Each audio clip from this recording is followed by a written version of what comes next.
বিশ্বমঞ্চে বাংলাদেশের মর্যাদা ও অর্থনীতির সমীকরণ রাতারাতি বদলে দিতে পারে একটি নাম, ডক্টর মোহাম্মদ ইউনূস।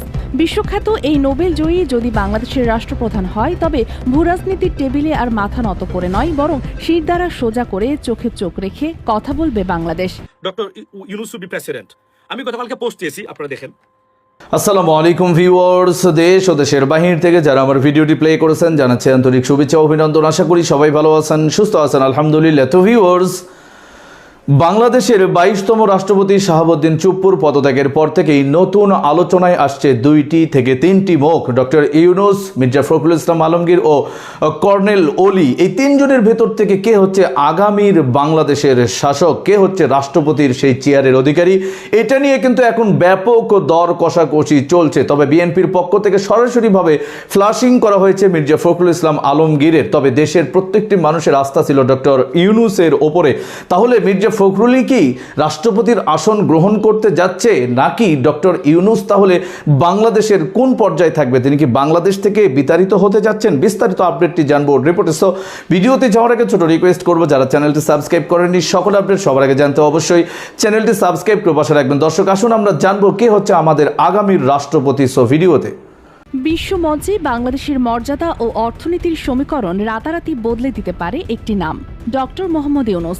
বিশ্বখ্যাত এই নোবেল জয়ী যদি বাংলাদেশের রাষ্ট্রপ্রধান হয়, তবে ভূরাজনীতির টেবিলে আর মাথা নত করে নয়, বরং শিরদাঁড়া সোজা করে চোখে চোখ রেখে কথা বলবে বাংলাদেশ। অর্থনীতির চাকা ঘুরবে বুলেটের গতিতে, আর মেগা ইনভেস্টমেন্টে কাঁপবে পুরো দক্ষিণ এশিয়া। ৮৬ বছর বয়সী এই নোবেলজয়ী বাংলাদেশের রাষ্ট্রপতি হলে ভারত কিংবা প্রতিবেশী কোনো দেশ আর চোখ রাঙিয়ে তাদের নিজেদের সিদ্ধান্ত বাংলাদেশের ওপর চাপিয়ে দিতে পারবে না। কারণ ডক্টর ইউনূসের আন্তর্জাতিক ইমেজ বিশ্ব কূটনীতিতে এক বিরাট ঢাল। বিশ্ব শান্তি, জাতিসংঘ কিংবা আন্তর্জাতিক প্ল্যাটফর্মে তার যে ব্যক্তিগত গ্রহণযোগ্যতা রয়েছে, তা বাংলাদেশকে কোনো পরাশক্তির মুখাপেক্ষী না বানিয়ে সম্পূর্ণ স্বাধীন ও সার্বভৌম পররাষ্ট্রনীতির চর্চার সুযোগ দেবে। বৈদেশিক ঋণ পরিশোধের ক্ষেত্রে বাংলাদেশ পাবে অভূতপূর্ব স্বস্তি।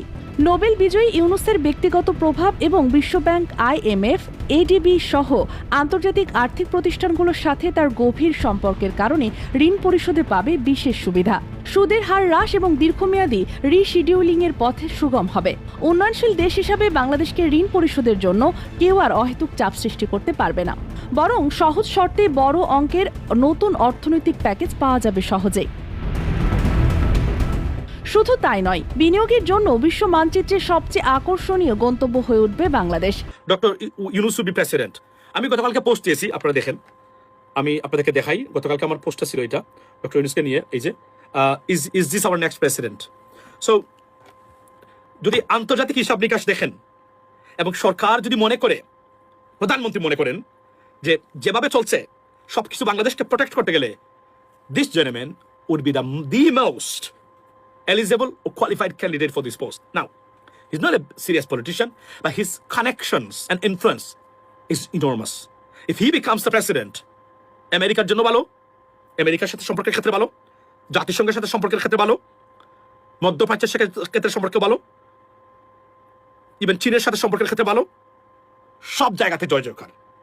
ই ইজ দ্য মোস্ট। এবং এটা আমরা বলেছিলাম, এটা যতক্ষণ পর্যন্ত মানে আওয়ামী লীগের, শেখ হাসিনার এই ভারতীয় আগ্রাসনকে ঠেকানো না যাবে, এর বাহিরে কৌশল আর কোনো কিছু হতেই পারে না। আপনি যদি মনে করেন, যদি বর্তমান প্রধানমন্ত্রী সিদ্ধান্ত নেন উনাকে প্রেসিডেন্ট বানাবেন, বিশ্বাস করেন এখন পর্যন্ত উনি যত সিদ্ধান্ত নিয়েছেন, এখন পর্যন্ত উনার জীবনে, this would be the biggest and the most successful and the right decision, ladies and gentleman. এবং এটা আওয়ামী লীগের এবং ভারতকে কাঁপিয়ে দেওয়ার জন্য সিরিয়াস কাজ।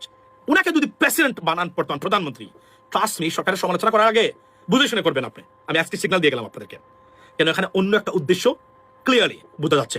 That's what we want. এছাড়া আমি আবার বলছি, আমরা ভুল করেছি, ভুল করে ফেলছেন আপনারা। জামাতের অনেক ভুল আছে, এনসিপি ভুল করেছে। তারা ঘুম থেকে উঠে তারা বাংলাদেশের কেজিবি কলোনির রাজনীতি নিয়ে তারা সিদ্ধান্ত নেন। নাও, ঘুম থেকে উঠে প্রথমেই দেখবেন আমেরিকান CNN কি বলছে, যদিও কর্পোরেট মিডিয়া, আল জাজিরা কি বলছে, এটা দেখার পরে সিদ্ধান্ত নেবেন আপনি। ওই মালিবাগের মতিঝিলের কেজিবি কলোনির মুড়ে গিয়ে কি রাজনীতি করবেন, যদি এটা মাথায় আনতে পারেন, মনে রাখবেন আপনি বাংলাদেশ পরিবর্তন করার রাজনীতি শিখে গেছেন। এর বাইরে যাই কিছু করেন, ভুয়া, ফক্কিবাজ, স্টুপিড, এবং এটা কোন কাজে আসবে না। That's what it is. আমি এই কথার অর্থ অনেক গভীর আছে, বোঝার জন্য আমি আপনাদের খালি বলে গেলাম। এর বাইরে আপনি রাষ্ট্র পরিচালনা করতে পারবেন না। প্রতিদিন আপনি যে হাসি দিবেন, এই হাসিটা দেওয়ার আগে বুঝতে হবে তাহলে ঠান্ডা আমেরিকাতে আসছে। If you can believe it, you can fix your country. If not, you'll be failed. You will be lost. Your dignity, sovereignty to India. I'm telling you today. Just because everything, whatever I say, just because India is our neighbor. That's why. Nasty একটা country. পৃথিবীতে এমন জঘন্যতম nasty country আমি আমার পৃথিবীতে কোথাও দেখি নাই। বিশ্বাস করেন।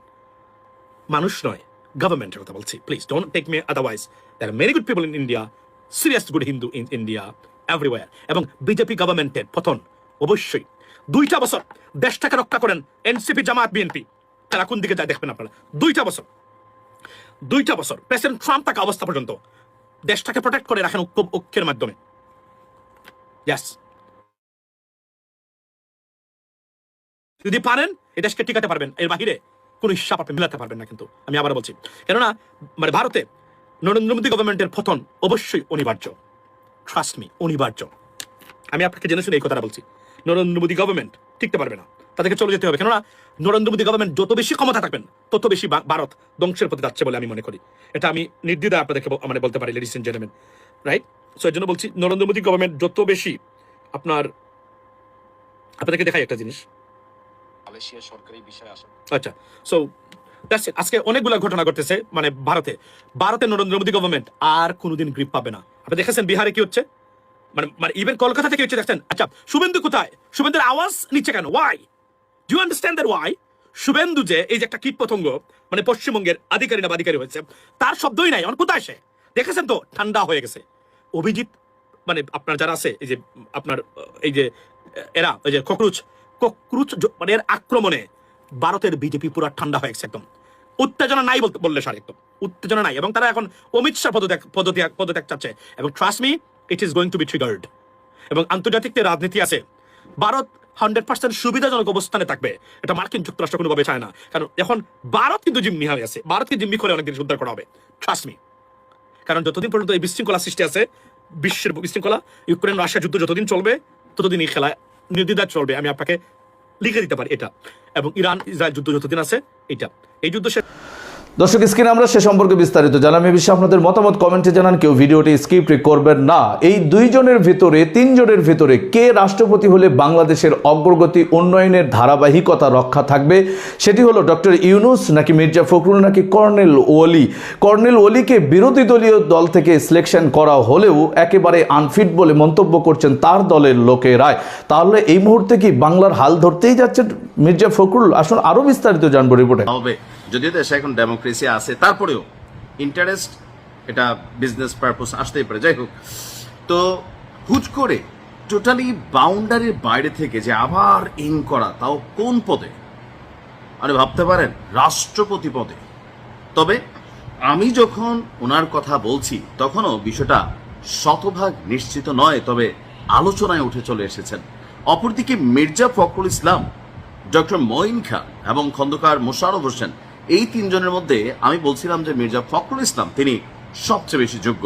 যদি এখনো আমি বলি রাষ্ট্রপতি পদে কে বেশি যোগ্য, ডক্টর ইউনূস নাকি মির্জা ফখরুল ইসলাম আলমগীর, আমি মির্জা ফখরুল ইসলাম আলমগীরের আমি মনে করি ব্যক্তিগতভাবে, এটা আমার ব্যক্তিগত একটা ফিলিংস, যে he is better than doctor Yunus. কারণ ডক্টর ইউনূস তিনি ডিফারেন্ট একটা অ্যাঙ্গেলের স্টেজে হয়তো সফলতা পেয়েছেন, কিন্তু রাষ্ট্র পরিচালনায় তিনি খুব বেশি সফলতা পাননি। তিনি তার জন্য যে পরিমাণ সুযোগ সুবিধা নিয়েছেন, রাষ্ট্রপতি হয়ে গেলে তার এত কথা বলতে পারবো না, হ্যাঁ আগেই বললেন আর কি।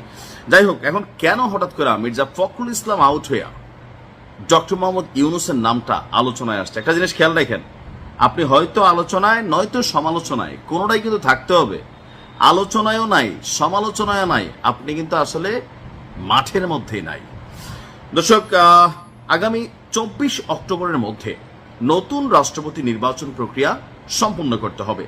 তো এখন এই আভ্যন্তরীণ যেই সমীকরণ আমরা দেখছিলাম, সেই সমীকরণ ছাপিয়ে ডক্টর মোহাম্মদ ইউনূসই রাষ্ট্রপতি পদে আসতে পারে এমন আলোচনা এই মুহূর্তে রাজনৈতিক বিশ্লেষক সহ বেশ কিছু ব্যক্তিদের মতামত সামনে আসছে। বলা হচ্ছে যে ডক্টর ইউনূস সাহেব, এখন অনেকে বলতেছেন যে নির্বাচনের আগে ডক্টর মোহাম্মদ ইউনূসের সাথে যখন জামাতের খুব বেশি ঘনিষ্ঠতা ছিল, একটা পর্যায়ে আমরা ভাইবেই নিয়েছিলাম যে এই সরকারটারে জামাতই চালায়, তাই না? ডক্টর ইউনূস জামাতের কথায় ওঠেন বসেন, এরকম কিন্তু একটা পারসেপশন তৈরি হয়েছিল, বিশেষ করে বিএনপির পক্ষ থেকে ইশারা ইঙ্গিতে বলা হতো। কিন্তু যখন লন্ডনে গেলেন ডক্টর ইউনূস, সেইখানে একটা বৈঠক হয়েছিল, সেই বৈঠকের পরই সবকিছু আসলে আস্তে আস্তে বদলাতে থাকে। আমরা দেখছি যে ডক্টর ইউনূসের তৎকালীন প্রেক্ষাপটে বিএনপি যে কোণঠাস অবস্থান ছিল, সেখান থেকে কিছুটা হলেও তারা স্বস্তির নিঃশ্বাস ফেলেছিল। তো এখন যখন ওনার নাম আলোচনায়, তো কেউ কেউ আবার দেখলাম কমেন্টে লিখতেছে কি যে এটা লন্ডন বৈঠকেই সিদ্ধান্ত হয়ে গেছিল যে জনাব তারেক রহমান তিনি হবেন প্রধানমন্ত্রী আর ডক্টর মোহাম্মদ ইউনূস তিনি হবেন আপনার রাষ্ট্রপতি। কেন এরকম? এটা নিয়ে অনেক বিশ্লেষকদের মন্তব্য এরকম যে যদি তখন ডক্টর ইউনূসের সাথে এরকম সেটেলমেন্ট না হইতো, তাহলে দেশে নির্বাচনই হইতো না। ডক্টর ইউনূস ওই যে এরকম মানে দর্শক, স্ক্রিনে আমরা সে সম্পর্কে বিস্তারিত জানলাম। সো ভিডিও এই পর্যন্ত। ভালো লাগলে লাইক অ্যান্ড কমেন্ট করবেন। দেশের সকল আপডেট সবার আগে জানতে অবশ্যই চ্যানেলটি সাবস্ক্রাইব করে পাশে রাখবেন। দেখা হবে পরবর্তী ভিডিওতে ইনশাআল্লাহ। আসসালামু আলাইকুম ওয়া রাহমাতুল্লাহ।